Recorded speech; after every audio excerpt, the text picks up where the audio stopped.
Buenos días, señor Greeny.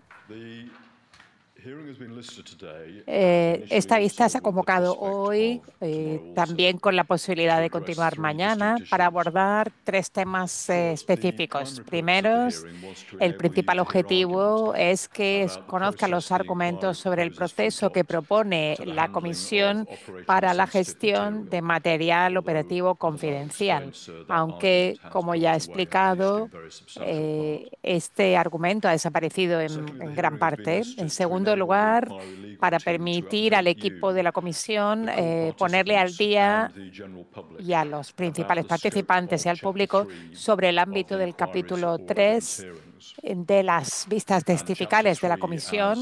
Y el capítulo 3, como todos saben, abordará los eventos alrededor del atentado y comenzará en marzo del año que viene. El tercer motivo para convocar la vista es permitir al equipo jurídico de la Comisión proporcionar a los participantes principales y al equipo una actualización sobre una serie de cuestiones de procedimiento, pero en concreto sobre cuestiones de revelación. El orden en el que proponemos abordar los temas es el siguiente. Primero, haré unos comentarios introductorios sobre el primer tema, es decir, la cuestión del material operativo confidencial. Este tema, el primer tema, es una cuestión para la que hemos considerado apropiado recibir alegatos de los principales participantes, y una vez que el señor Plead haya terminado de presentar la postura del equipo de la Comisión, pediremos a los principales participantes que hagan sus alegatos, pero solo sobre este tema si es que quieren seguir haciéndolo. Una vez que se llega a esta parte, pediremos alegatos en el siguiente orden. Primero, de la señora Fee, en nombre del Gobierno de Su Majestad. En segundo lugar, del señor Henry, en nombre del Servicio de la Policía de Irlanda del Norte. Después de la señora Smith, en nombre de la BBC. Después, el señor Sadi, en nombre de las familias y supervivientes de Fox Law. Después, el señor Kane, en nombre de los representados por John McBurning Solicitors.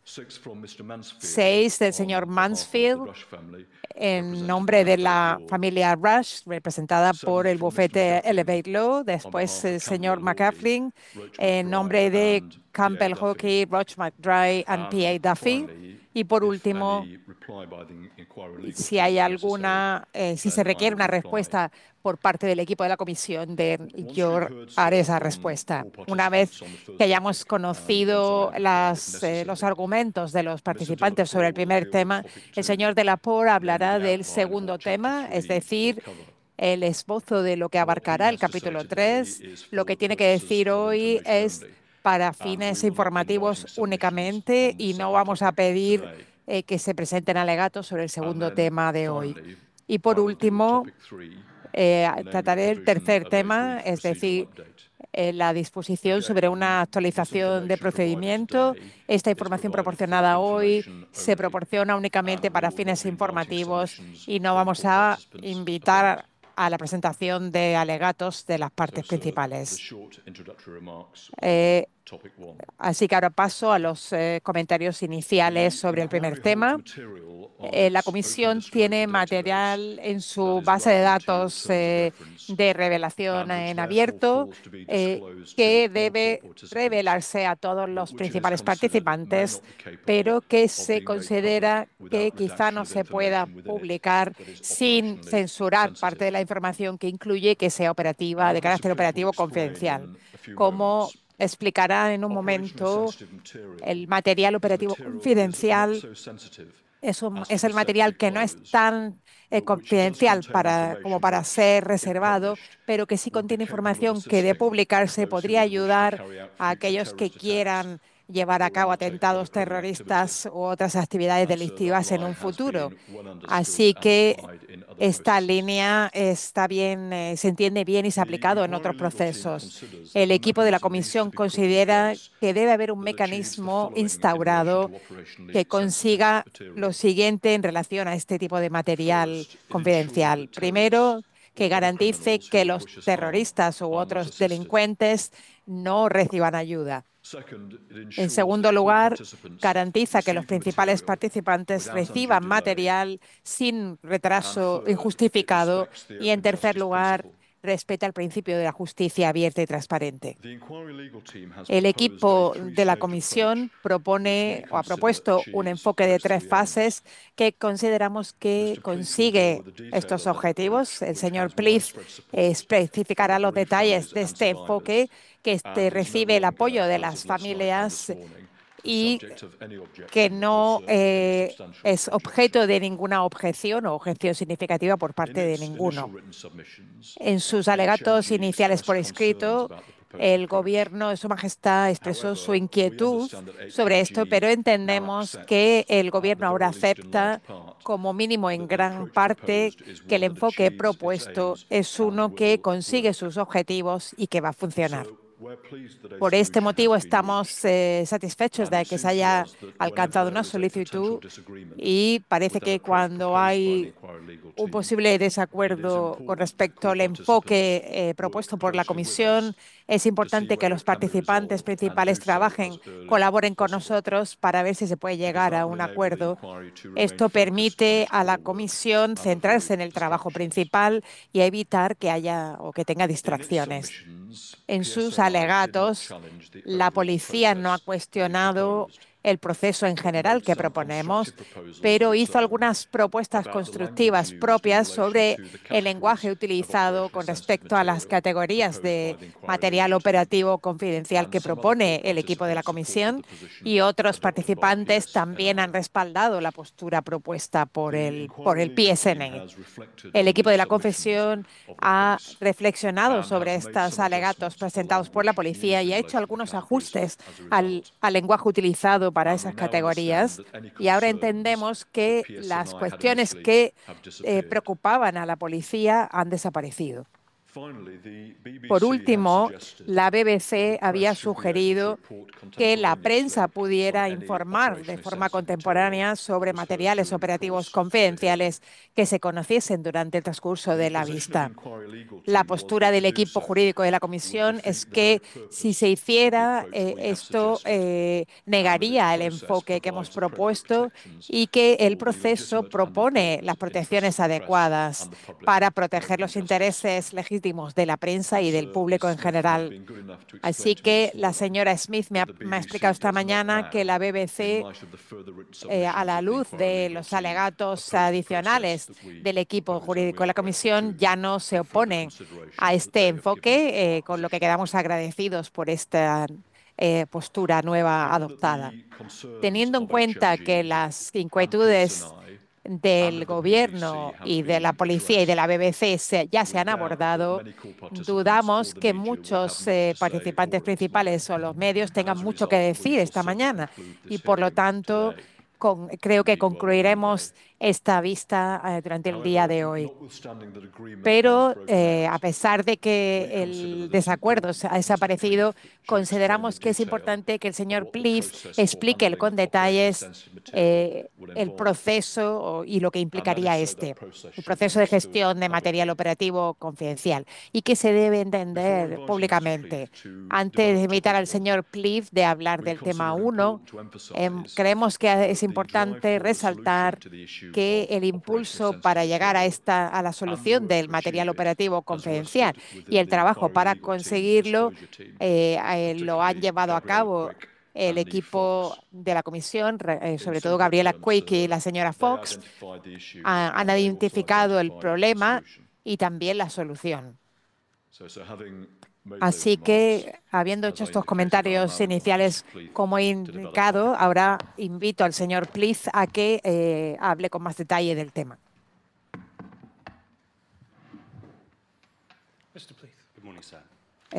Buenos días. Como ha explicado el señor Greene, la Comisión tiene en su base de datos de revelación de material abierto, material relevante para las atribuciones y que por lo tanto debe revelarse a las partes, pero que no se puede hacer público sin la censura de información que incluya que se considere operativa confidencial. Esta frase, operativa confidencial, significa material que contiene información que de publicarse podría ayudar a aquellos que quieran perpetrar atentados terroristas futuros u otras actividades delictivas.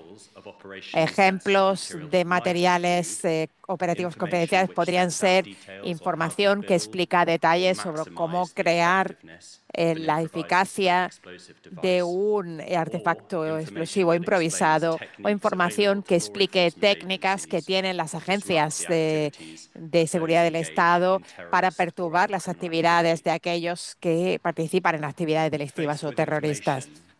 Al enfrentarse con esta información que queda dentro de esta categoría en nuestra base de datos en abierto, nos hemos planteado cómo podemos facilitar la revelación de estos materiales a los principales participantes y hemos determinado que era esencial establecer un proceso práctico que garantizara que se pudiese identificar el material, se pudiese manipular de forma equitativa y de tal forma que evite un retraso desproporcionado de los avances de la Comisión. Hemos pensado que sería poco no práctico y que provocaría retrasos si los participantes tuvieran que presentar solicitudes de limitaciones específicas de este material. Este proceso llevaría demasiado tiempo y pensamos que interferiría con el trabajo tan serio y sustancial que requieren las atribuciones. Y para nosotros requeriría que se crease un proceso que fuese factible. El 1 de septiembre publicamos una nota que se llamaba Nota sobre material operativo confidencial y que iba acompañado de esta orden limitativa de revelación de material operativo confidencial con arreglo a la ley de las comisiones de investigación.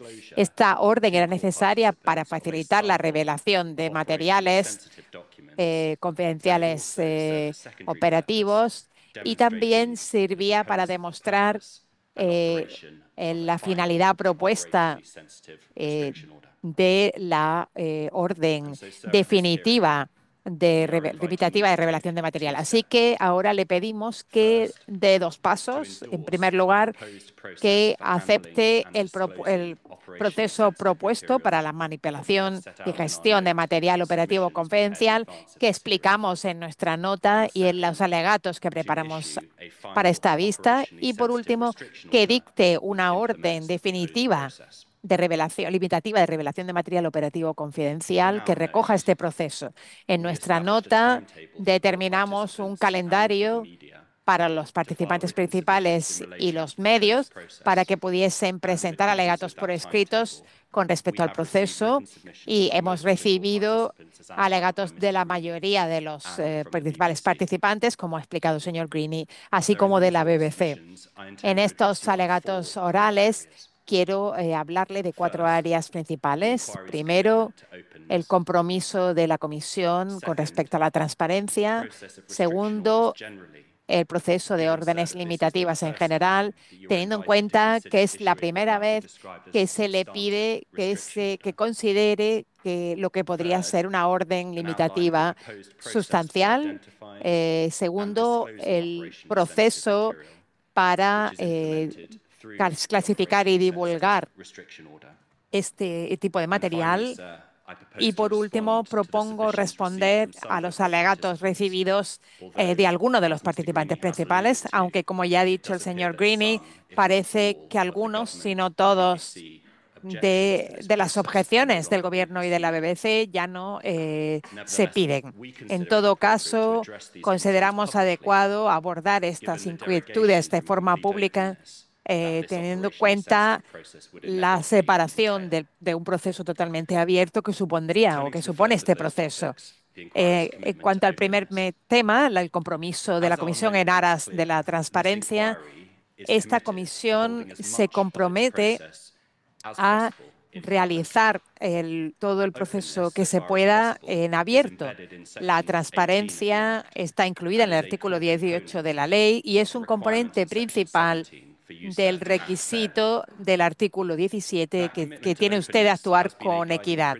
Este compromiso ha sido un principio rector de esta comisión desde que comenzó y se expresó en su declaración del 21 de febrero de 2024 sobre las atribuciones de la Comisión.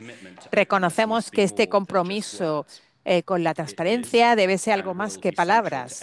Lo es y será principal en todos los aspectos de esta comisión. Reconocemos que proporcionar a los principales participantes toda la información posible, involucrar a los medios, realizar vistas públicas y actuar con transparencia, todo esto es esencial para alcanzar este objetivo declarado. En cuanto al segundo de los temas, las órdenes limitativas en general, como he dicho, es la primera vez que se le invita a dictar una orden limitativa sustancial. Las disposiciones de ley relevantes están incluidas en nuestra nota y se pueden resumir con la siguiente manera. El artículo 17 dispone que usted debe determinar la conducta de la comisión teniendo en cuenta la necesidad de evitar costes innecesarios. En el artículo 18 dispone que se presupone que la comisión se realizará en público y después que usted tiene las competencias para limitar el acceso, si esto es propicio para que la Comisión cumpla sus atribuciones o si es necesario para el interés público. Para determinar si se debe dictar una orden limitativa, tiene que tener en cuenta una serie de factores que están incluidos en el artículo 18.4 y 5, la medida en la que cualquier orden limitativa de revelación pueda inhibir el alivio de malestar general o que pueda ayudar o impedir cualquier daño, o la medida en la que si no se impone una orden se podría provocar un retraso o impedir la eficacia de la comisión o podría tener como consecuencia mayores costes. Si ahora pasamos al tercer tema de mis alegatos, el proceso para gestionar la revelación de material operativo confidencial por parte de las partes principales, este proceso se ha dividido en tres fases. En la primera fase tiene que ver con la identificación de material operativo confidencial. La segunda fase, la revelación de material operativo confidencial. Y la tercera fase, el uso de material operativo confidencial durante las vistas.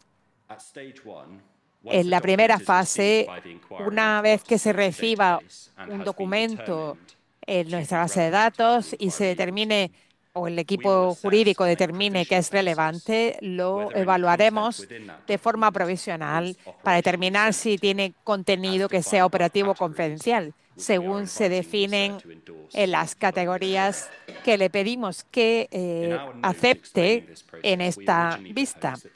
En esta nota inicial proponíamos tres categorías de material operativo confidencial, pero hemos considerado los alegatos recibidos de los principales participantes y a la luz de estas hemos concluido que la diferencia entre la categoría inicial propuesta y la categoría C ya no es significativa, lo que hace necesario mantener esta distinción. Y de acuerdo con esto, proponemos las siguientes dos categorías de material operativo confidencial. La categoría A, que sería definida como las tácticas y capacidades que utilizan las autoridades estatales del Reino Unido y otras en la investigación o perturbación de presuntas actividades terroristas o delictivas. Y la categoría B, que serían métodos y estrategias que utilicen personas en la preparación o comisión de actividades, presuntas actividades terroristas u otro tipo de actividades delictivas. La descripción inicial para la categoría C incluía las palabras que no que no sean actualmente de dominio público. Y se han recibido alegatos con respecto a los problemas de definir si la información es o no de dominio público.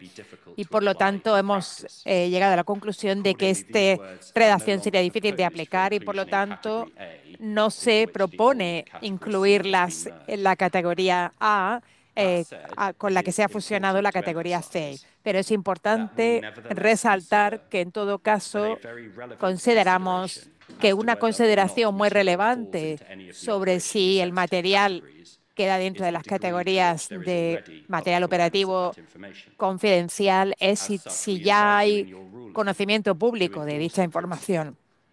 Así que cuando se da consideración sobre si el material es operativo confidencial, una consideración importante es en qué medida ya hay conocimiento público de dicha información. Si ahora volvemos al proceso para identificar material operativo confidencial, una vez que el equipo determine que un documento es relevante, lo evaluaremos de forma provisional para ver si incluye contenido operativo confidencial y cuál de las dos categorías se aplica.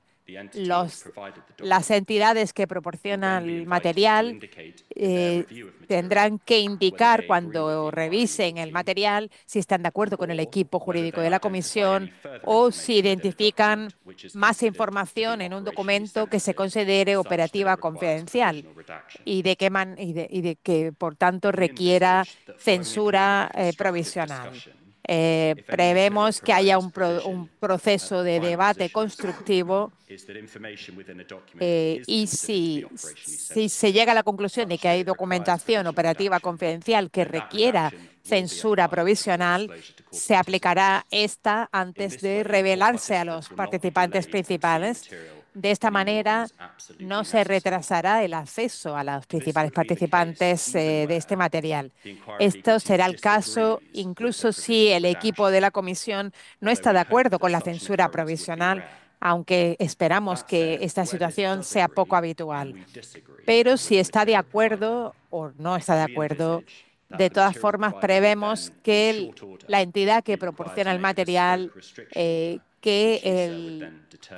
deberá presentar una solicitud limitativa. En esta situación y en otras en la que no haya un acuerdo completo con el equipo de la comisión sobre material en el que se pida esta solicitud de orden limitativa, se necesitaría esta.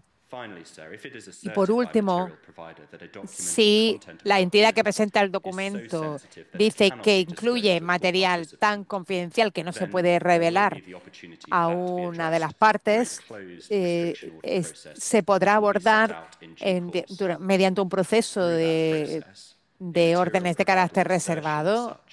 Y durante este proceso se pondrá a prueba de forma rigurosa estas afirmaciones. Y por último, hay que decir que siempre existe la posibilidad para los principales participantes de solicitar órdenes limitativas para las circunstancias que no encajen en ninguno de los modelos propuestos. En la fase 2, la divulgación de material operativo confidencial, una vez que se haya identificado un documento que incluya material operativo confidencial, la versión provisional censurada se pondrá a disposición de los participantes en la parte de la base de datos de material en abierto. Esta versión se denominará el documento censurado en abierto. Los participantes también tendrán acceso a una zona de material operativo confidencial de la base de datos que incluirá los documentos con el contenido operativo confidencial visible.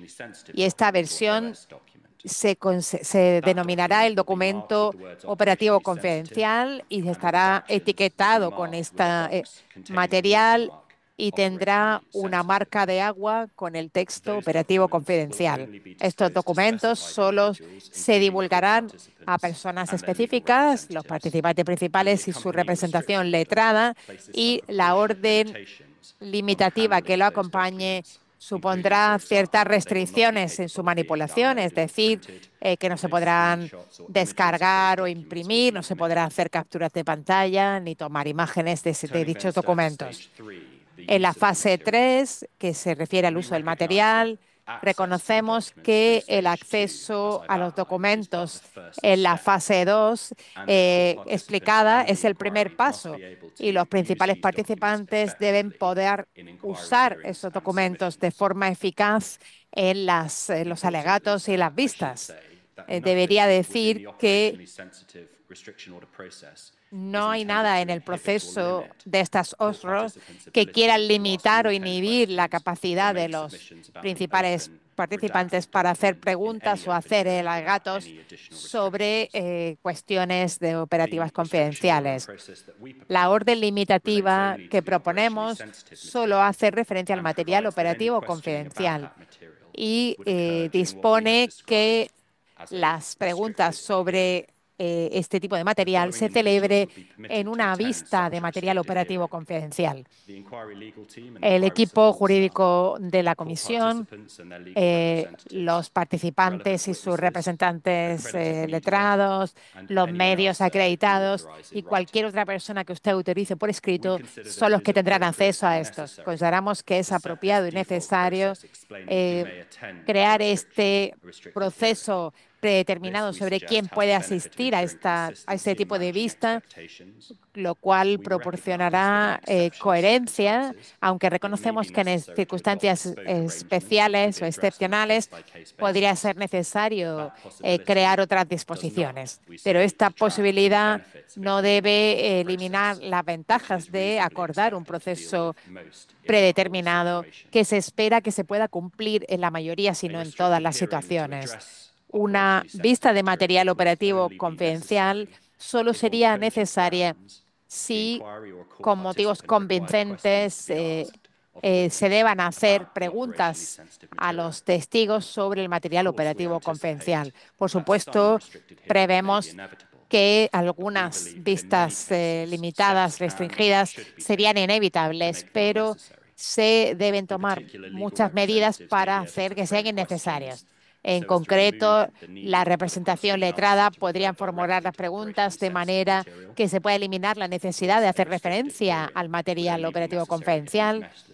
Y este tipo de vistas solo serían necesarias si estos métodos fueran insuficientes para poner a prueba la información. Y por último, en relación a estas vistas, la divulgación puesta en común o publicación de todo lo que se diga en estas vistas estaría prohibido por la orden limitativa y las vistas no se transmitirían en YouTube. No obstante, como ya he dicho, los medios acreditados tendrían derecho a estar presentes en todo este tipo de vistas y podrían presentar una solicitud ante usted, señoría, para poder publicar este material. Usted dictaría una resolución sobre este tipo de solicitudes para cualquier parte que esté interesada en este asunto. Creo que esto explica el proceso que proponemos para garantizar que se identifique el material operativo confidencial y se manipule de forma equitativa. Y por último, quiero abordar algunas cuestiones específicas que surgen de los alegatos de las partes. Primero, los alegatos presentados por las familias de las víctimas supervivientes. Todas estas reconocen el proceso equilibrado que hemos explicado en nuestras notas. En concreto, agradecemos la indicación de que en general las familias de las víctimas y supervivientes consideran que nuestro enfoque demuestra la mayor transparencia y apertura en el proceso que sea posible. Agradecemos a Foxlaw su observación de que el procedimiento que hemos explicado no dice específicamente que los participantes principales podrán impugnar una decisión de que un material es operativo confidencial, al tiempo que reconocen que esta impugnación es poco probable.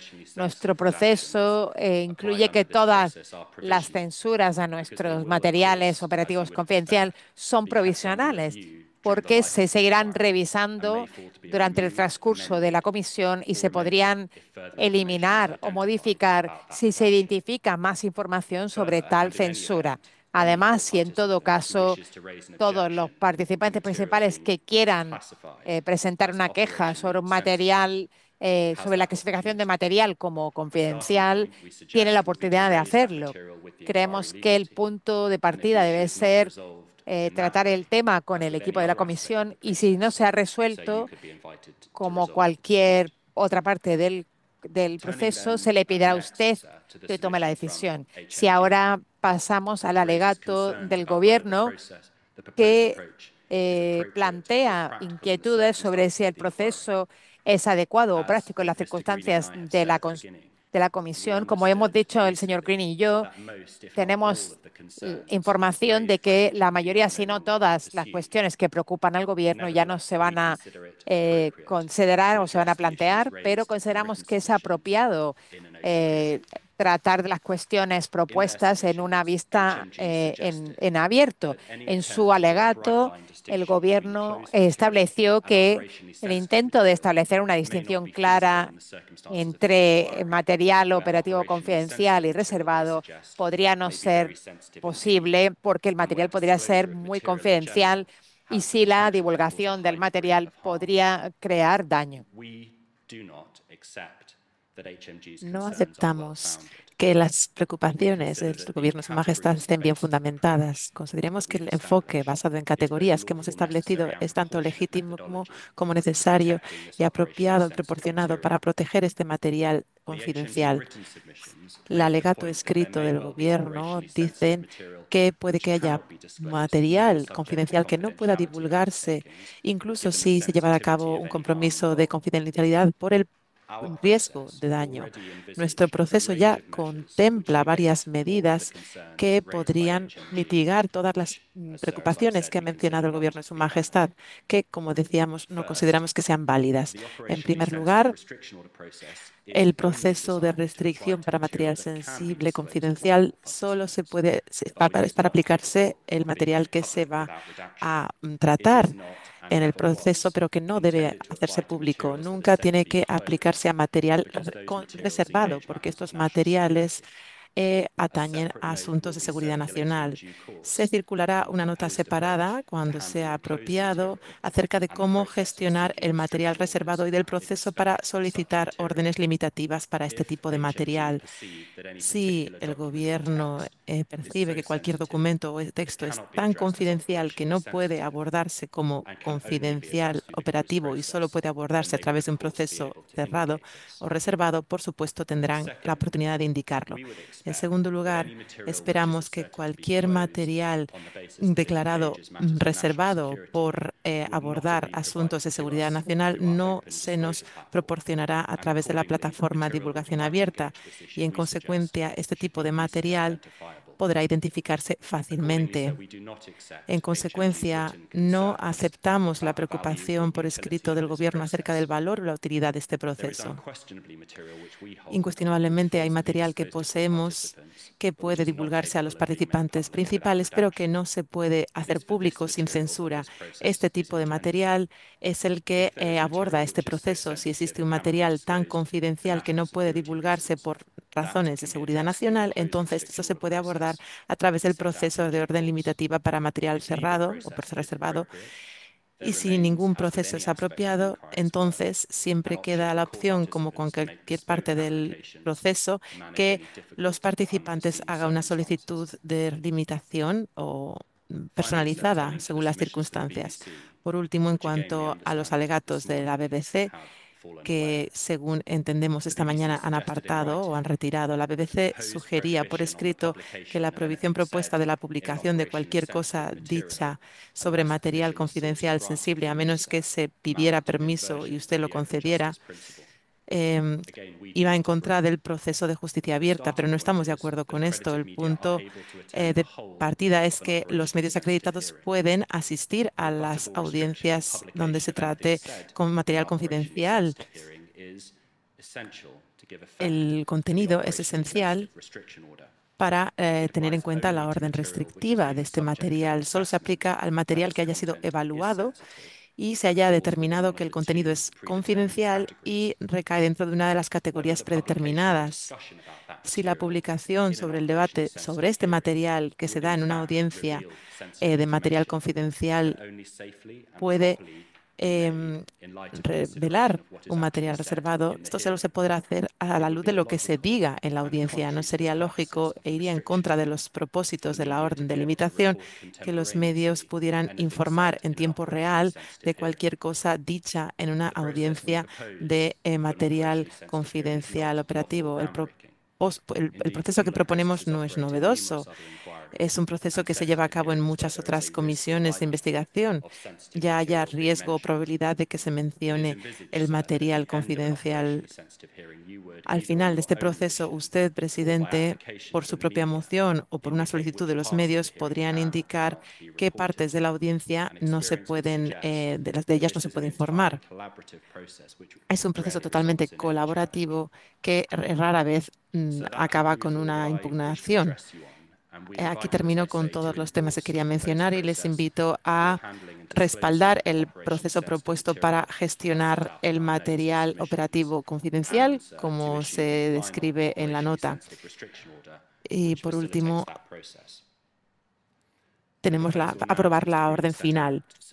El proceso, como ha dicho el señor Greene, es escuchar primero al gobierno de Su Majestad, después a la Policía de Irlanda del Norte, después a la BBC y después escuchar a los representantes de los participantes principales de las familias afectadas. Gracias, señor Pleath. Ha sido muy útil su intervención.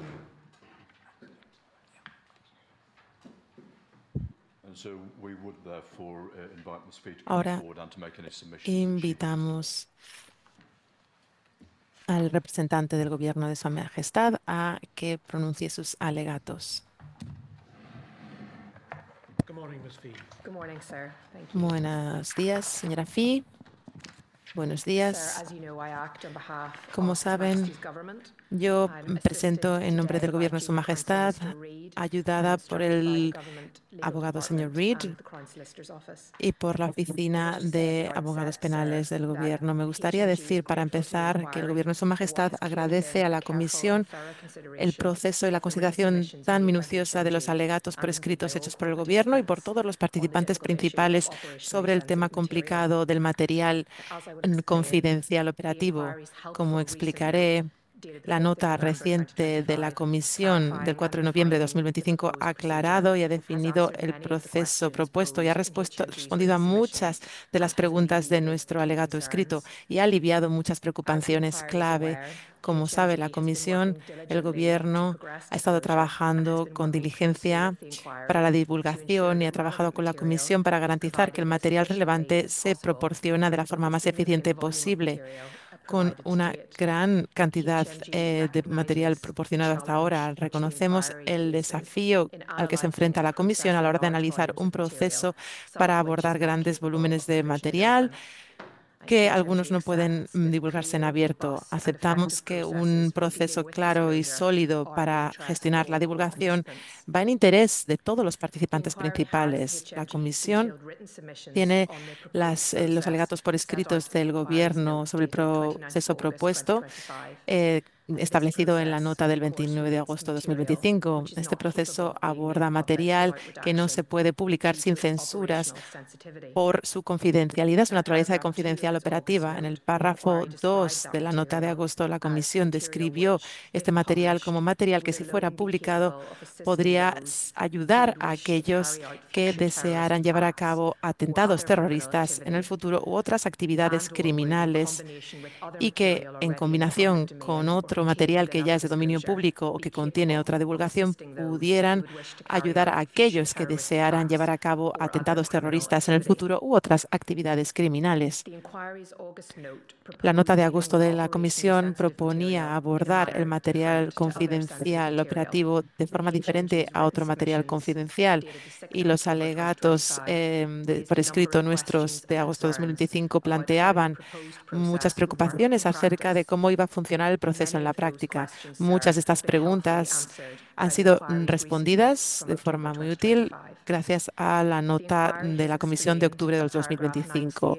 La Comisión explicaba en la nota de noviembre que los proveedores de material indicarían en la revisión de sus materiales si están de acuerdo con la identificación del material operativo confidencial y si hay más información contenida en el documento que consideren que sea también confidencial operativa y si requiere censura. La Comisión explica que a través de este proceso los proveedores de material pueden identificar material que consideren que no es apropiado para el proceso de material confidencial operativo. Por último, la nota explica que si el equipo de la Comisión está en desacuerdo con la evaluación del proveedor de material, como con cualquier otra parte del proceso, podrán hacer una solicitud al presidente para un enfoque personalizado o diferente.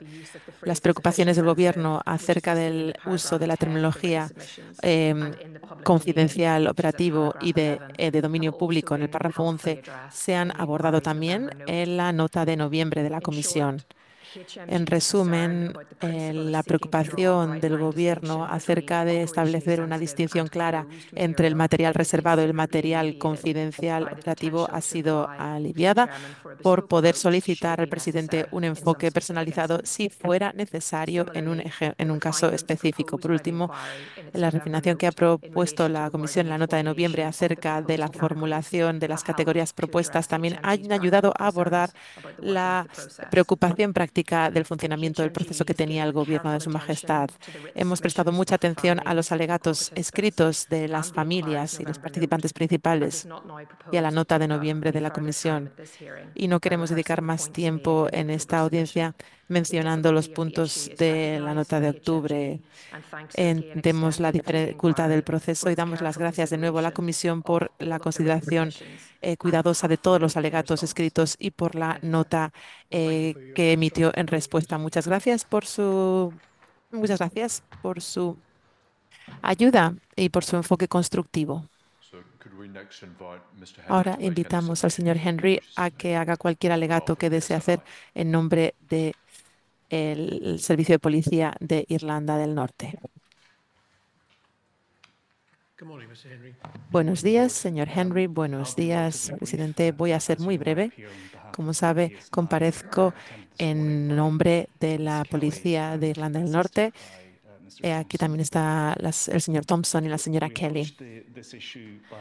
Abordamos esto para decir que estamos en principio de acuerdo de que este proceso ayudará a la Comisión y también porque queremos ayudar. Hemos hecho muchas sugerencias constructivas y agradecemos y saber que se han considerado no solo por el equipo letrado de la Comisión, sino por mis compañeros que comparecen en nombre de los participantes principales. Sabemos que estas sugerencias se han incorporado. El único cambio, entonces, que ha aparecido desde que proporcionamos nuestro alegato son las nuevas formulaciones para la combinación de dos de las categorías. Y queremos dar las gracias a los compañeros que representan a los participantes principales y al equipo letrado de la Comisión. Gracias, señor Henry.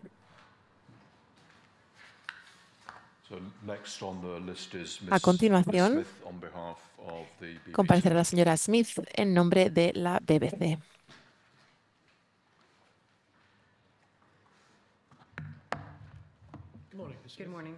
Buenos días, señora Smith. Buenos días.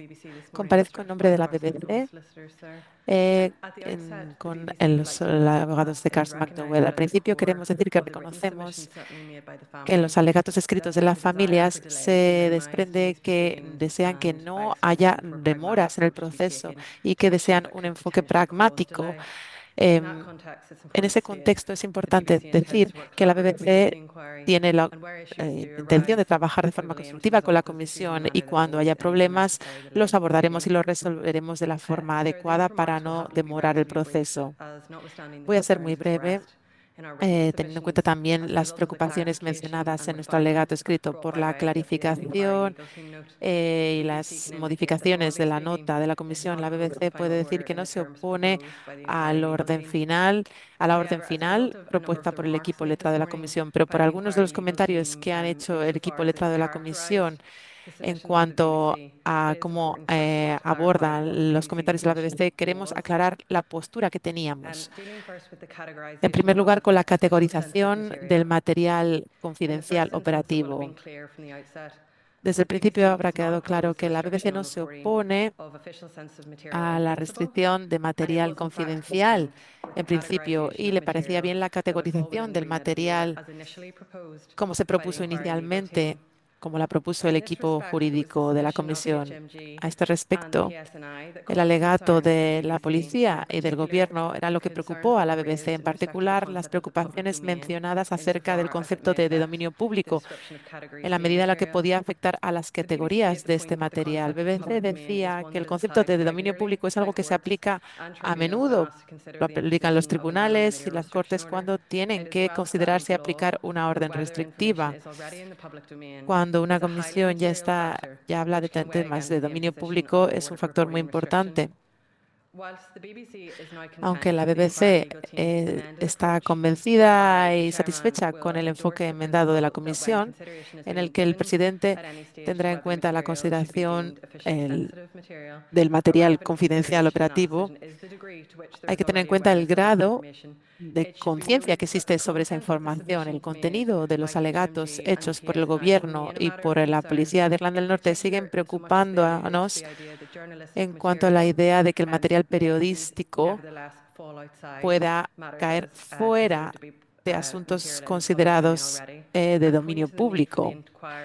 Y creemos que la Comisión, a la hora de llevar a cabo este ejercicio, preste mucha atención a cualquier alegato hecho por esas partes a este respecto. Además de la perspectiva de la BBC, en la medida en la que el material ya es de dominio público que pueda caer dentro de la orden, esta orden debe limitarse al material derivado de la documentación confidencial compartida con la Comisión y debe respetar su naturaleza, pero no debe capturar ninguna publicación preexistente que ya sea de dominio público, por ejemplo, material de archivo o la republicación de este material si fuera a producirse.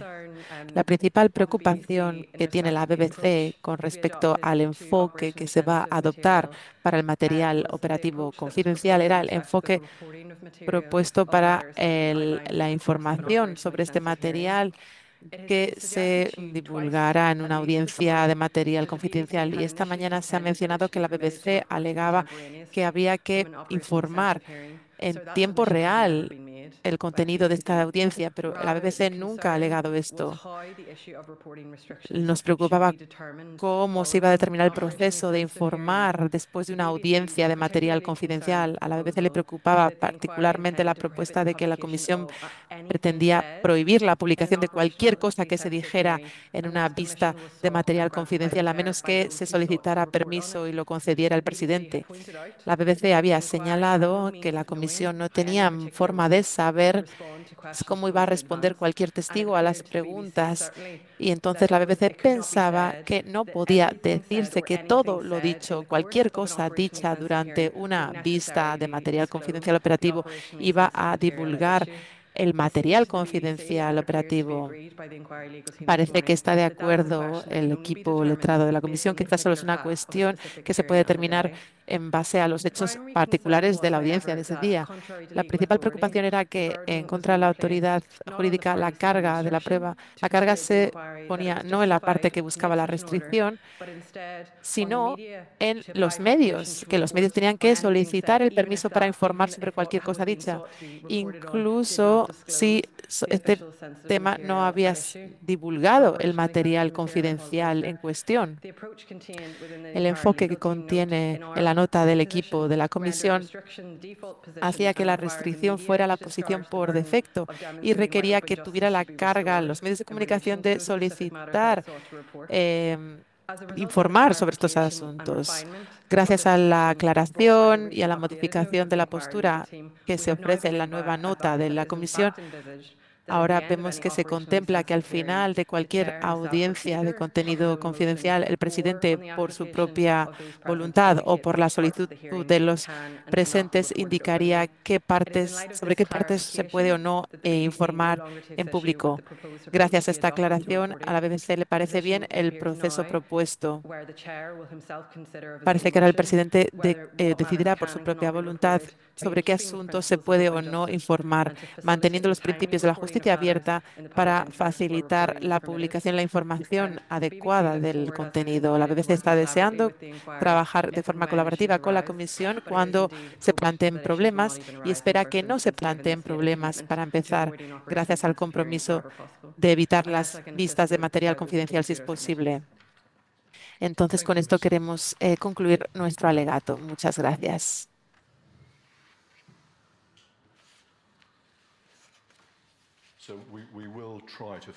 Ahora vamos a intentar terminar el tema 1 antes de pasar a una pausa, si les parece conveniente. Ahora entonces vamos a pasar a los alegatos de aquellos que representan a las familias. Primero el señor Safi. Gracias, presidente.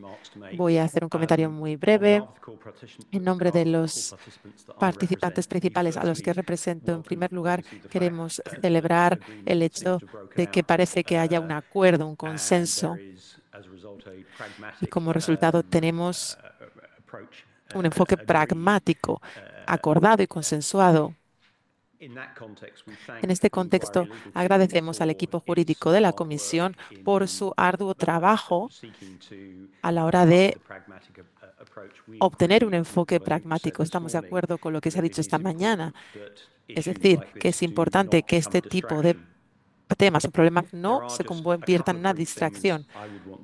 Solo quiero decir un par de cosas. En primer lugar, quiero enfatizar de nuevo una cosa que había quedado claro por las pruebas de los participantes principales a los que represento, por los testimonios que se dieron en las vistas conmemorativas. Hay dos principios que alegamos que quedaron muy claros tras estos testimonios.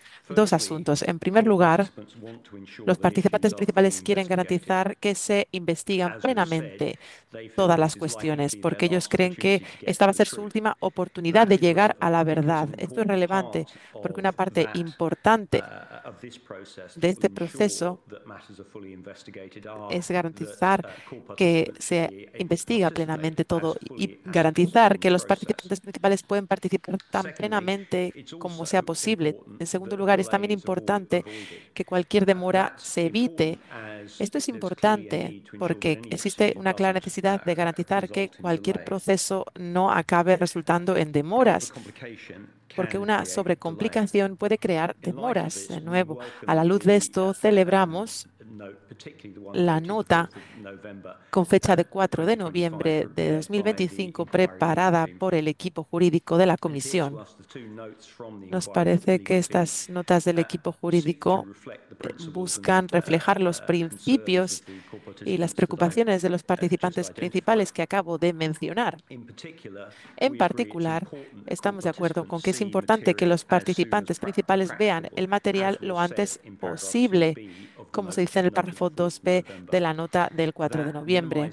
Esto minimiza el riesgo de demoras y garantiza que los participantes principales puedan participar lo antes posible. También reconoce que los participantes principales tienen una postura diferente al público en general, no solo por los compromisos de confidencialidad que han emprendido. También acogemos con beneplácito lo que se dice en el párrafo 7 de la nota, es decir, que las partes podrán objetar afectar al tratamiento del material que se pueda procesar como material confidencial operativo. Siempre asumimos que esto era así. Siempre pensamos que iba a ser así. Por tanto, los participantes principales tienen un papel importante a la hora de interrogar si este material puede hacerse público. Los participantes principales quieren la mayor publicación, apertura posible.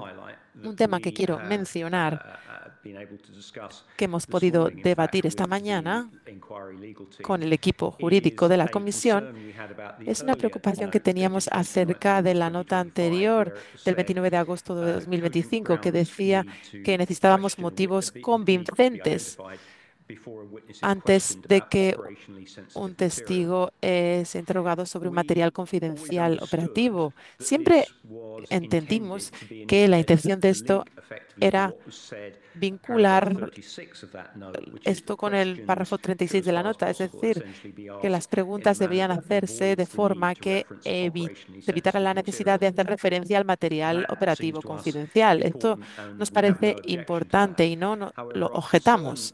Sin embargo, nuestra preocupación acerca de la referencia a los motivos convincentes era que queríamos dejar claro que entendíamos que esto no significaba que hubiera diferentes pruebas sobre la relevancia de los asuntos, o si estos asuntos se basaban en material operativo confidencial. Esto no puede cambiar la necesidad, en nuestra opinión, de investigar plenamente el asunto, ya está relacionado o no con el material confidencial operativo. Después de hablar con el señor Greene, entendemos que lo que nosotros entendíamos de los motivos convincentes es correcto y no se sugiere que existan diferentes pruebas que hacer para entender la relevancia de los asuntos. Simplemente se indica que habría que hacer en la medida de lo posible, evitar en la medida de lo posible hacer referencia al material confidencial operativo para que la mayor parte se pueda investigar en abierto. Gracias, señor Safi. Muchas gracias, señor Safi. Quiero garantizarle, tranquilizarle a él y a todos que la opinión del equipo jurídico es que hay una sola prueba para hacer la relevancia y no hay diferentes pruebas, no hay una prueba diferente para aplicar al material confidencial operativo. Ahora invitamos al señor Kane a que haga su alegato en nombre de las familias afectadas a las que representa. Buenos días, señor Kane. Buenos días. Brevemente, habiendo escuchado todo lo que ha pasado, también los alegatos escritos que se han hecho, quiero decir en que en general, con respecto a los clientes a los que representamos, queremos reiterar el deseo de ellos, como hemos expresado en nuestro alegato de apertura, que en el contexto de la Comisión lo esencial debe ser que haya una divulgación plena y abierta del material, el reconocimiento de la necesidad de todo el material abierto posible divulgado a las familias afectadas y a los supervivientes en virtud de participantes principales. Este debe ser el punto de partida y no nos debemos desviar de este punto a menos que haya una razón clara y convincente establecida con pruebas que argumenten que el material deba estar limitado o reservado.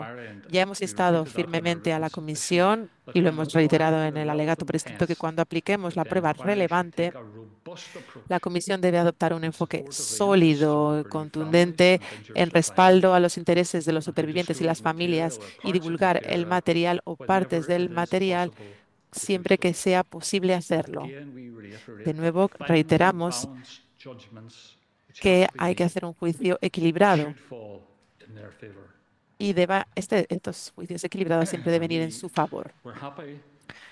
Estábamos satisfechos con la nota inicial del equipo jurídico de la Comisión en el párrafo 5, que decía que se reconocía y se aceptaban los deseos de las familias afectadas y los supervivientes de que debían tener el máximo acceso al material relevante.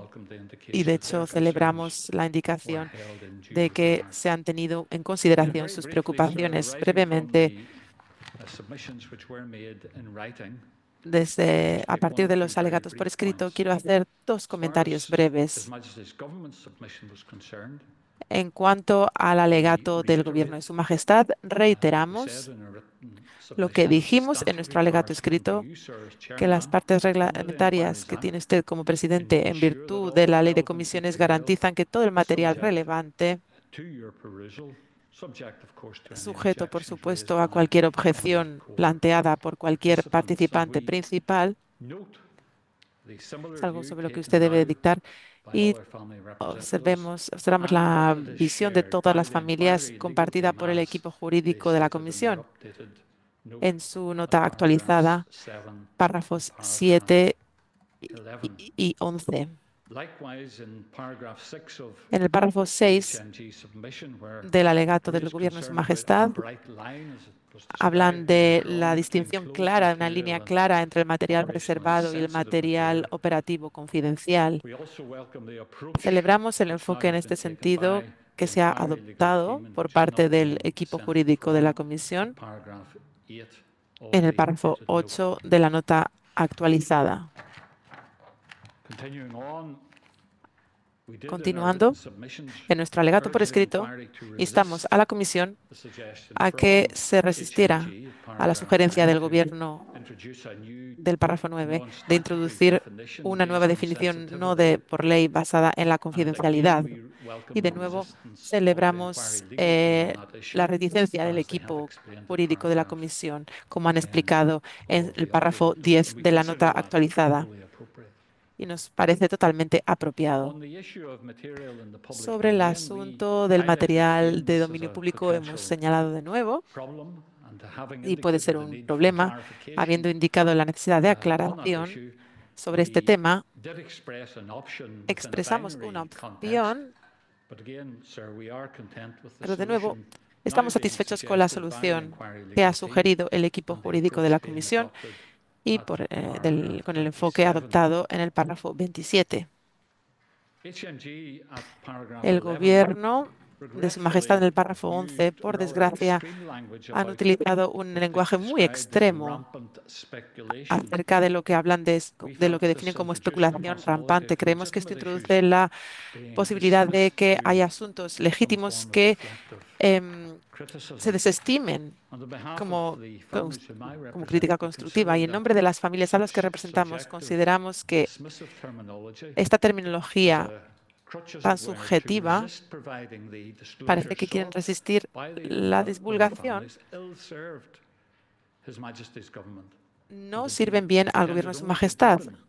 Y lo que van a hacer al final es profundizar cualquier sospecha que pueda tener las familias acerca del grado de disposición que tiene o que demuestra el Gobierno a la hora de asistir y cooperar con el trabajo de esta comisión. Sin embargo, celebramos ahora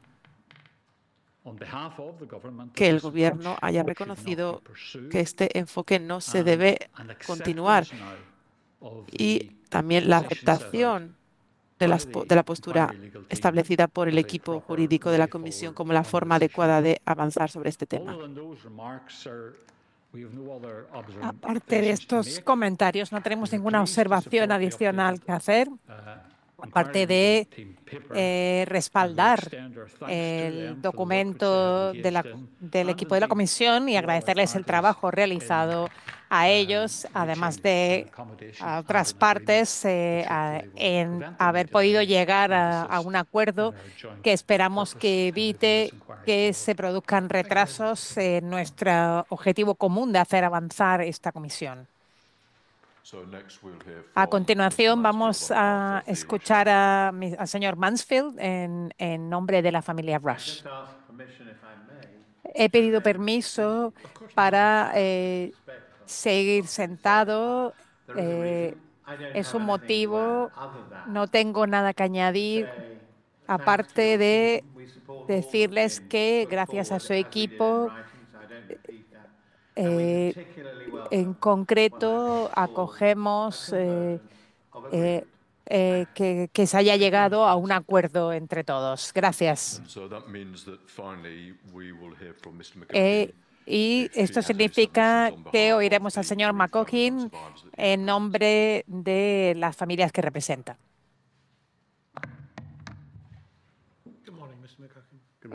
Buenos días, señoría. Gracias. Yo comparezco en nombre de las familias que representan P.A. Duffy, Campbell and Hoggy. Hemos presentado alegatos por escritos que sabrá que están de acuerdo con las del equipo de la comisión y de otras familias, así que adoptamos dichos alegatos y solamente hacemos un resumen rápido. Nuestra postura se basa en un principio, que es que la comisión debe poder trabajar en abierto en la medida de lo posible, al tiempo que se mantiene una estructura que sea práctica y equitativa. Y pensamos que el enfoque que presenta la comisión lo consigue y estamos contentos de que el enfoque constructivo del gobierno ayude a esto. Adoptamos el enfoque de 3 fases de la comisión que mantiene la transparencia, acepta que la cuestión de material operativo confidencial es real, pero no impide el enfoque y coincide con la ley de comisiones y también acepta el principio de que la apertura es la postura predeterminada. Segundo, y muy importante, creemos que el modelo de la comisión impide un retraso innecesario. Y por último, la justicia pide que los principales participantes puedan tener acceso a los materiales sujetos a las censuras necesarias según sea necesario.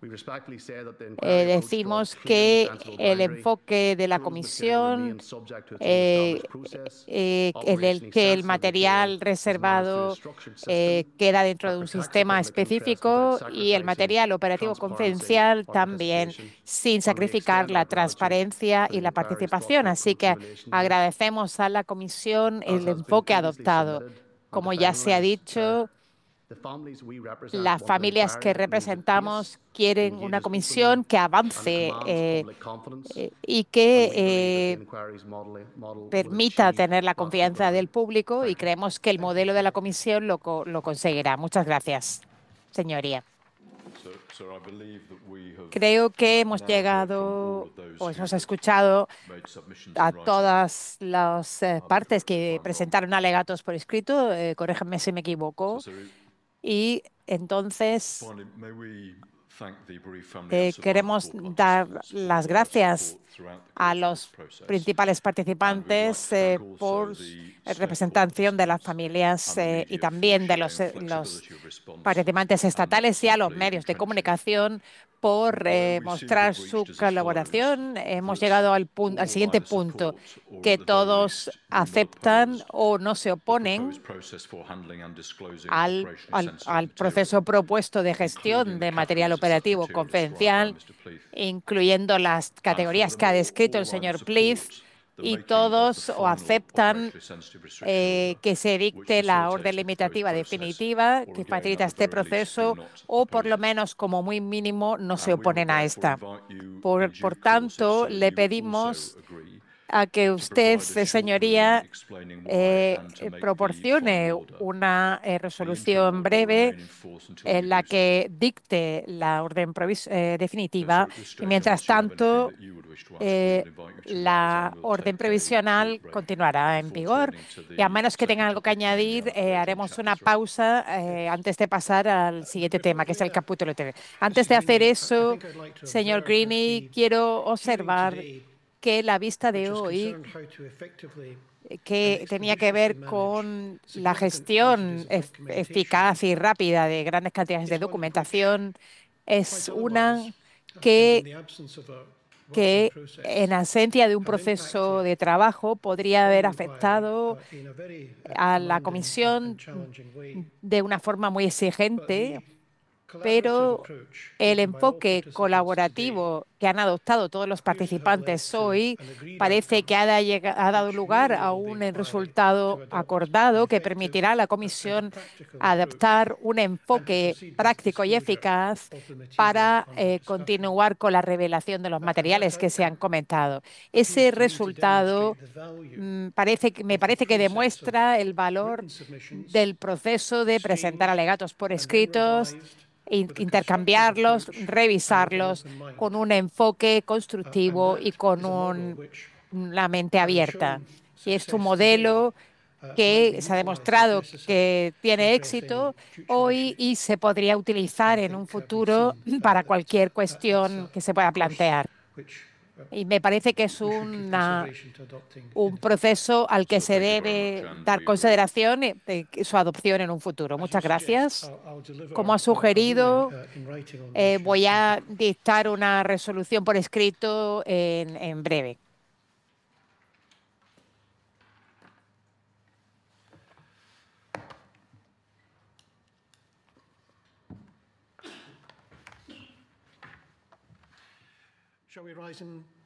Eh, Levantamos la sesión y continuamos en 15 minutos. Sí, señoría.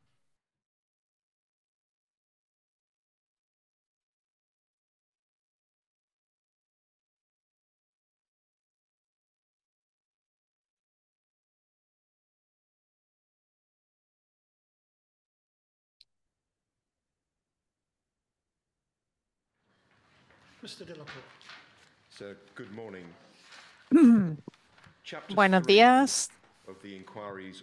El capítulo 3 de las pruebas testificales orales se llama El atentado de Omán. Se centrará en los eventos alrededor del atentado del 15 de agosto de 1998 y tal y como dice la nota de la Comisión publicada en marzo, la finalidad del capítulo 3 es doble: analizar cómo se llevó a cabo el atentado y intentar entender quién estuvo implicado. Antes de pasar a cómo se va a estructurar el capítulo 3, quiero explicar por qué el capítulo 3 tiene la finalidad que tiene. Las atribuciones de la Comisión requieren responder a una pregunta. ¿Podría haberse evitado la detonación del 15 de agosto que mató a muchas personas? ¿Lo podrían haber evitado las autoridades estatales del Reino Unido? La prevención en este contexto no es una idea abstracta, sino una pregunta real centrada en si las personas responsables de esta atrocidad, si se podría haber perturbado sus actividades antes, hasta el punto de que se produjo la detonación. En última instancia, será la cuestión que tendrá que usted abordar en su informe final. Y por eso, parte necesaria de contestar a la cuestión de la evitabilidad es entender qué personas fueron responsables del atentado. Con una comprensión provisional de esto, la Comisión podrá investigar los eventos anteriores al atentado e intentar averiguar si se produjeron y cuáles fueron las oportunidades de haber perturbado el atentado. Una forma mejor de responder quién fue responsable es a través de la metodología utilizada para llevar a cabo el atentado. En esto queremos incluir la forma en la que se construyó la bomba y sus componentes, la comunicación entre estas personas a medida que se desplazó la bomba hacia el norte, el enfoque adoptado para transportarla y las llamadas de aviso que se hicieron.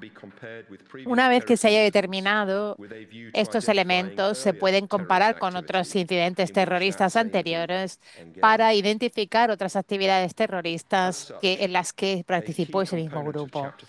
Y como tal, un componente principal del capítulo 3 y un paso importante para lograr entender quién estuvo implicado fue investigar cómo se llevó a cabo el atentado. Estos conocimientos nos permitirán centrarnos en los incidentes anteriores que se han identificado como con relevancia posible, y una versión anterior de la publicó la comisión, el equipo de la comisión, el 31 de octubre de 2025. El capítulo 3 representa un paso importante en su investigación, pero tenemos la seguridad que adoptará el principio que, que no se hará ninguna determinación de los hechos durante el capítulo 3 con respecto a quién fue el responsable del atentado, sino que esta información liderará y se pondrá a prueba al concluir el capítulo 3. Habrá una hipótesis de trabajo sobre quién estuvo implicado. Pensamos que surgirá esta hipótesis de trabajo, y esta hipótesis será la conclusión de las pruebas testificales y documentales presentadas durante el capítulo 3 y que se basará en el proceso actual. No obstante, esta hipótesis no será el punto final, sino que se seguirá revisando a medida que la comisión avanza en su investigación, y podría cambiar si surgiesen otras pruebas posteriores o se tuviesen que volver a considerar.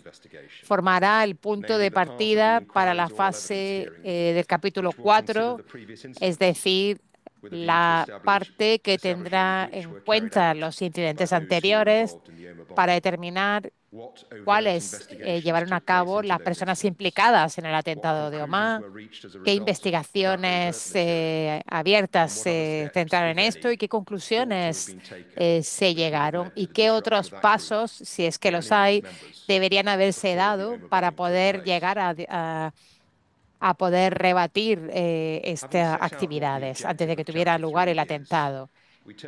Tras definir cuál es el objetivo del capítulo 3, proporcionaremos más detalles sobre la estructura de las vistas testificales orales. Lo que voy a decir no tiene por qué ser una lista exhaustiva de todas las pruebas testificales que escuchará la comisión, pero tienen la intención de ser una descripción general.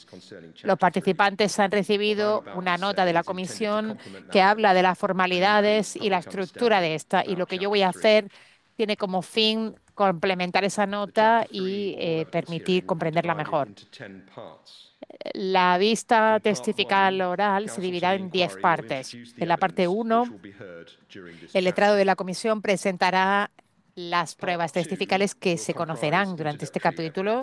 En la parte 2 tendrá las pruebas testificales iniciales, es decir, 1, a la atribución de los números de teléfono clave, las pruebas que expliquen cómo funciona el análisis de emplazamiento celular y cómo puede esto contribuir a una investigación. Y C, pruebas que presentan cuestiones de investigaciones forense, y se convocará a la profesora Angela Gallop y al doctor Matt Tart, que son expertos en análisis de emplazamiento celular, y la profesora Gallop dirige un equipo de investigación y está especializada específicamente en el análisis de ADN.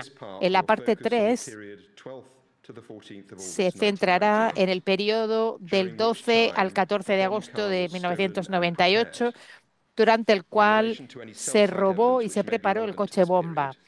En relación a los testimonios periciales sobre emplazamiento celular, la doctora Tart ayudará. Los eventos del 15 de agosto se han dividido en 3 periodos. El periodo anterior a la primera llamada de aviso, el periodo que incluye las llamadas de aviso hasta el punto de la detonación y la explosión, y el periodo inmediatamente posterior. En el capítulo 3, estos se abordarán en las partes 4, 5 y 6. Durante estas 3 partes, la comisión podrá escuchar a 3 peritos. Se pedirá al doctor Tart para conocer el análisis de emplazamiento celular, que demuestra los movimientos del coche que llevaba la bomba y también revelará la existencia de un segundo coche de acompañamiento que acompañó a este desde la República de Irlanda. Después, la profesora Heather Hammerhall, que es experta en llamadas de aviso de bomba, en la parte 5 se la prestará declaración. Y por último, Hazel Hudson, que trabaja para laboratorios y que es experta en explosivos y construcción de bombas, ayudará a la comisión con respecto a la construcción de la bomba y sus componentes. Y se la citará en la parte 6, donde la comisión analizará la bomba en sí, la detonación y el periodo inmediatamente posterior. En la parte 7 se analizará la investigación y los procesos posteriores y lo que estos descubrieron. No será una revisión de la idoneidad de estos procesos, sino intentar obtener información que surgió de estos y que podría ayudar a la comisión. Durante esta parte, que quedan bajo la investigación posterior a la denotación, conoceremos el testimonio de la profesora Gallup y su equipo, que hablará de las conclusiones. En la parte 8, la comisión conocerá otra serie de procedimientos jurídicos judiciales importantes que podrían ser relevantes para que la comisión entendiera o tuviera una comprensión de los autores del atentado. En la parte 9 hablará de la legislación relacionada y también los periodos y naturaleza de los cambios legislativos que tenían que ver con la declaración de condenas del IRA provisional y el IRA auténtico. Y en la parte 10 se hablará de los sospechosos principales. Tras proporcionar un esbozo de la estructura y de los testimonios periciales que conocerá la comisión, también quiero llamar la atención de tres características de las pruebas testificales.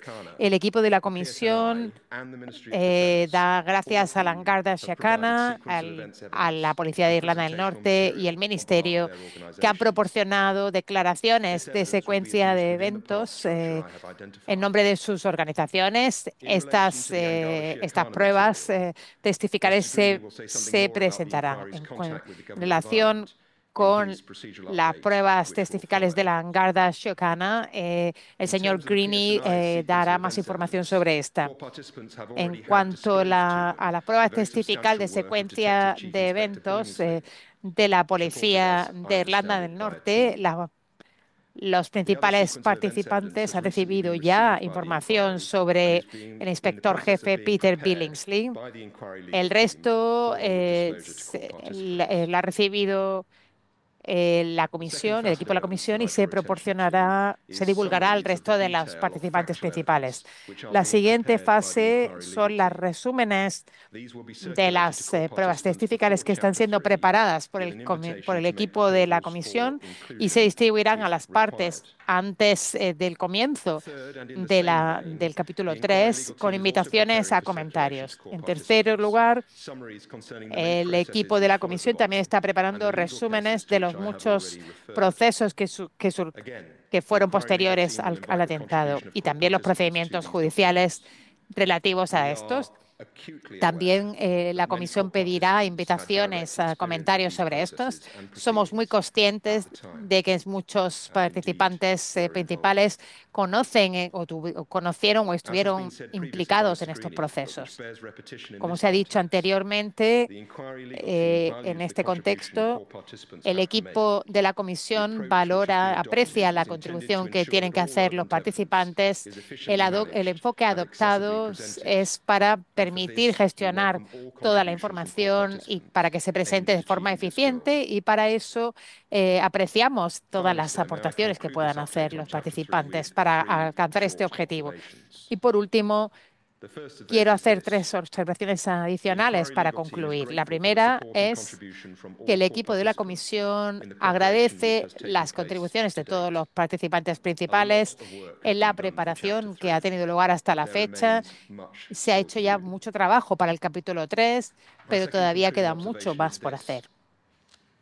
El segundo comentario es que el capítulo 3, que comenzará el 9 de marzo del año que viene, a medida que se acerca esta fecha, solamente aumentará la intensidad de la preparación y será importante que se respeten todos los plazos establecidos, fijados para esto. Y por último, el protocolo en base a la norma 10 que se publicó este año y que se puede encontrar en el sitio web de la Comisión será esencial para lograr el éxito del capítulo 3. Como digo, este protocolo se puede encontrar en el sitio web de la Comisión y define el proceso por el cual todos los participantes principales pueden solicitar, hacer preguntas a los testigos si lo deciden.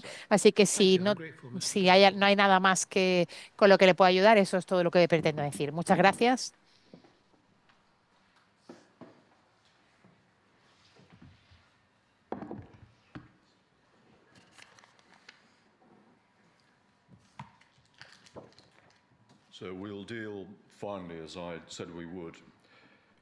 Por último, como ya dije anteriormente, vamos a hablar del tema 3, que es una puesta al día de procedimiento a nivel más general.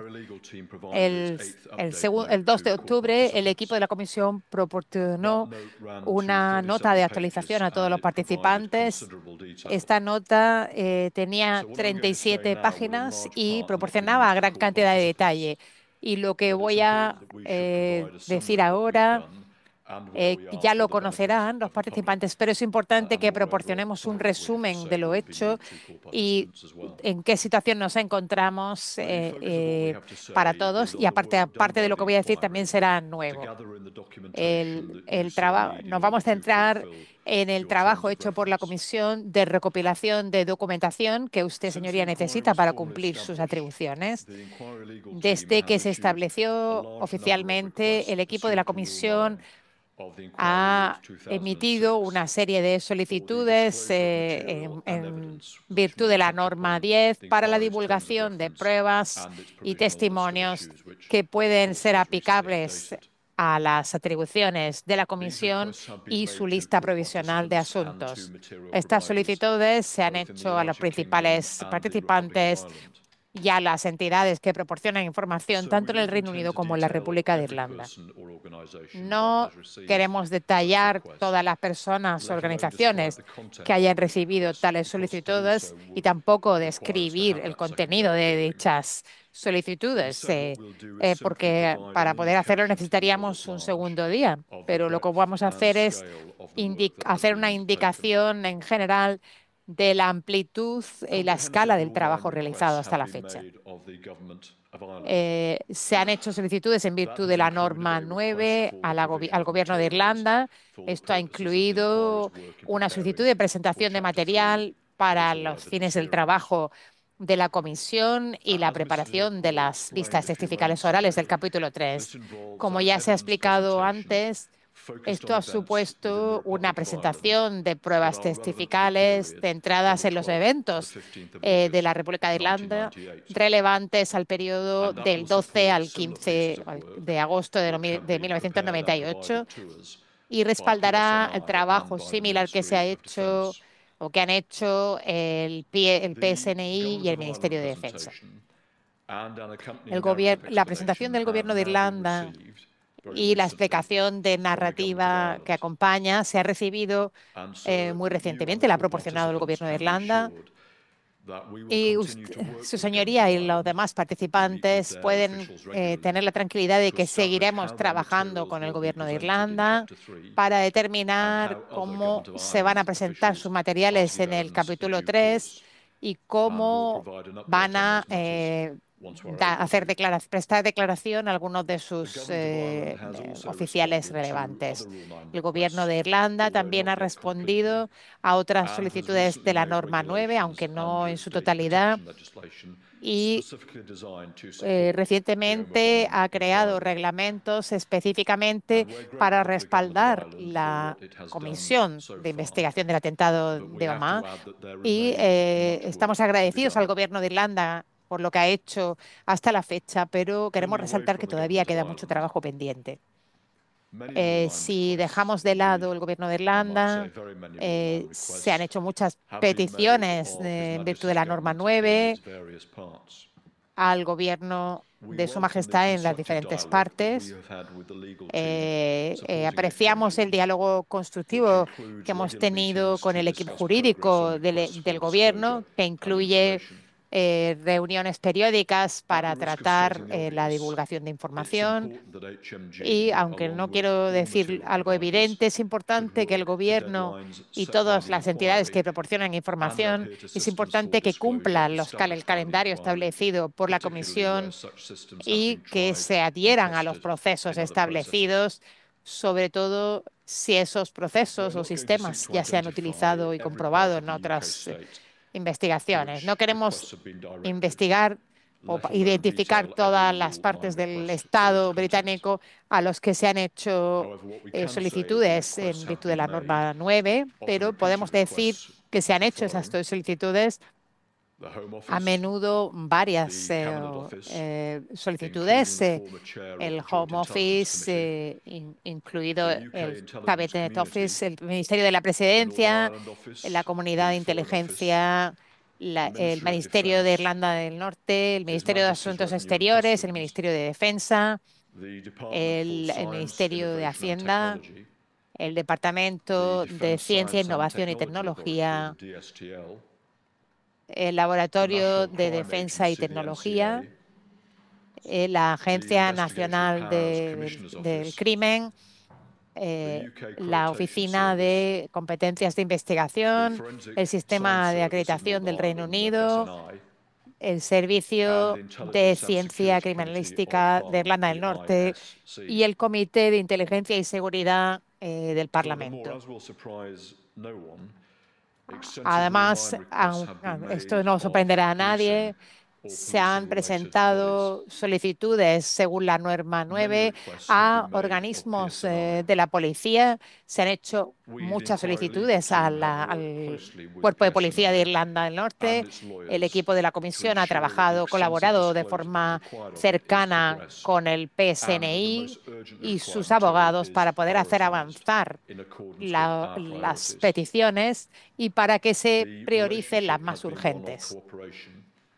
La relación ha sido una de colaboración y anteriormente ya hemos agradecido a los recursos que ha asignado el PSNI a la Comisión, pero al igual que con el Gobierno, la escala de la tarea no se puede sobreestimar y además en el ámbito policial se han hecho solicitudes a los siguientes: el defensor del pueblo de la policía en Irlanda del Norte, el organismo de policía, el organismo de inspección de la policía, el servicio de la policía metropolitana, la sede central de antiterrorista, el Consejo de Inspectores de Policía, el Colegio de Policía, el grupo de trabajo de fuente, la policía de Essex y la policía de Manchester. Y aquí voy a parar un segundo para que no sea una lista solamente y voy a explicar por qué se han hecho estas solicitudes a la policía de Manchester y de Essex, en el que los números de teléfono móviles se atribuían por parte de las autoridades a muchos de aquellos que se creían responsables del atentado de Omagh y de otros atentados previos, posiblemente. Nosotros, el equipo, Estamos decididos a establecer cuáles eran las capacidades que tenía el Estado británico en cuanto al análisis de células en el año 1998 para explorar si esa táctica fue utilizada para exponer las actividades de los atacantes antes del atentado, para alterar y atajar sus actividades. Este es uno de los muchos flujos de nuestro trabajo. Para eso estamos trabajando con la policía de Essex para saber si han utilizado este tipo de análisis en sus investigaciones de 6 meses de unos asesinatos del año 95, conocidos como los asesinatos de Range Rover. Estamos investigando si han utilizado estas capacidades de análisis en su investigación del ataque provisional del del 1996 que tuvo lugar en Manchester. Para finalizar el panorama acerca de las solicitudes de la regla número 9 a los servicios policiales, también se ha hecho otra solicitud a la policía acerca de la revisión que hicieron de la investigación del IUC del atentado de Omagh. Como saben, un examen llevado a cabo por el vicecomisario de policía Michael Combe de la policía de Merseyside. Las telecomunicaciones que he mencionado es una parte importante del trabajo de la Comisión y como resultado se han hecho solicitudes en virtud de la regla 9 a todos los proveedores de telecomunicaciones relevantes en relación con las comunicaciones relevantes que tuvieron lugar entre el 97 y el 98. También se han hecho solicitudes al regulador de Ofcom y a individuos clave. Por lo tanto, hemos colaborado mucho en ese sentido. También se han hecho solicitudes a muchos archivos y museos para determinar si tienen material relevante y en ese caso afirmativo obtenerlo. Teniendo en cuenta los otros procesos penales y civiles posteriores al atentado de Omagh, a los que se hizo referencia antes, también se han hecho solicitudes a las agencias fiscales, enjuiciadoras y a los organismos clave, entre ellas solicitudes al Servicio de Fiscales de la Corona de Inglaterra y Gales. Esta solicitud estaba en relación con el enjuiciamiento de Anthony Hyland, Darren McHolland y Alan Brogan en 1999 en relación con una conspiración para causar explosiones en Inglaterra en julio de 1998. También se han hecho solicitudes al Servicio de Fiscalía de Irlanda del Norte, material relacionado con el procesamiento de personas que conocerán bien aquí, Sean Holmes y Seamus Daly. También se han hecho solicitudes al Servicio de Tribunales de Irlanda del Norte y al Servicio Forense de Irlanda del Norte por razones obvias. Las solicitudes, ha habido más solicitudes en virtud de la norma 9 a importantes personas como Kevin Fulton, y la Comisión está en contacto con personas clave como David Rupert, John Ware y Martin Bridger, y está tomando medidas para garantizar su testimonio. Por último, mientras recordamos a todos que aunque es una lista larga, no es una lista completa, la Comisión ha tomado acciones para garantizar testimonio o pruebas del Comité de Asuntos de Irlanda del Norte. Creemos que merece la pena hablar más acerca de esta solicitud particular. Norman Baxter fue nombrado como oficial senior de investigación para investigar el atentado de Omagh en mayo de 2002, tras un informe crítico del defensor del pueblo para la Policía de Irlanda del Norte. La Comisión está en contacto con Norman Baxter. Ha sido de gran ayuda y estamos tomando muchas acciones para garantizar su testimonio. Norman Baxter testificó al Comité de Asuntos de Irlanda del Norte el 11 de noviembre de 2009. La transcripción de su testimonio revela que además de testificar en público, también testificó en lo que fue descrito como una sesión privada, entre comillas. Para obtener acceso a la transcripción de esta sesión privada, fue necesario presentar una petición al Parlamento. El 9 de julio de este año, el presidente del Comité de Asuntos de Irlanda del Norte, Anthony Antonisani, presentó una petición a la Cámara de los Comunes para que la Cámara pudiera proveer a la Comisión todos los testimonios escuchados por el Comité de Asuntos de Irlanda del Norte el 11 de noviembre de 2009, es decir, el testimonio de Norman Baxter. El 14 de julio, es decir, muy rápido, la Cámara de los Comunes dijo que se enviara esto.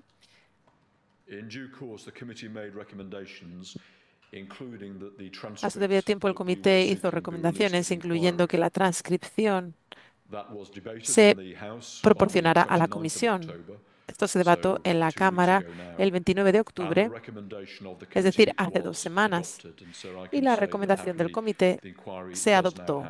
Y puedo decir que felizmente la comisión ahora cuenta con la transcripción del testimonio pronunciado por Norman Baxter en la sesión privada. Nosotros creemos que es la primera vez que el proceso que hemos descrito se ha utilizado. La comisión ha estado dispuesta a hacer una petición al Parlamento, independientemente de la complejidad y la novedad del proceso, para obtener una documentación relevante. Y este hecho es, esperamos, una indicación de la determinación de esta comisión por obtener materiales necesarios para poder cumplir con su mandato. Disculpen.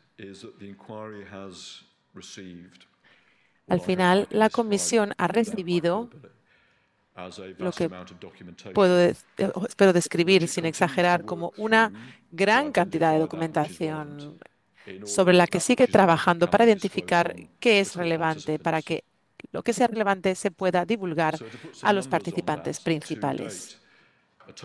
Para ofrecer algunas cifras, hasta la fecha tenemos casi 4.000 documentos divulgados a los participantes principales en 14 partes, casi 65.000 páginas.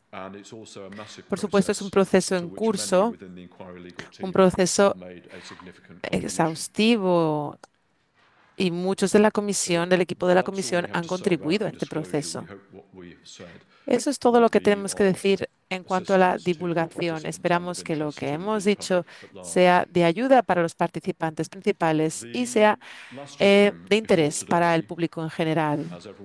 La última audiencia antes del día de hoy, como recordarán todos, querían que usted escuchara los alegatos acerca de si había un poder de nombrar a letrados especiales en la comisión y si existe ese poder, si se podría ejercer en las circunstancias de esta comisión, la del atentado de Omagh. Nosotros entendemos que está en la postura de poder dictaminar su fallo en algún momento de la semana que viene. Con esto concluimos todo lo que el equipo jurídico de la comisión piensa que tiene que decir hoy. La próxima vez nos reuniremos, a menos que ocurra algo inesperado, el 9 de marzo del año próximo para tratar el capítulo 3 en la vista testimonial que tendrá lugar en el Tribunal de Bradford, en Bradford Courts, que será ya el lugar permanente donde se celebrarán las sesiones de la comisión. Muchísimas gracias a todos los que han participado hoy y han contribuido a este proceso. Muchas gracias, señor Greene.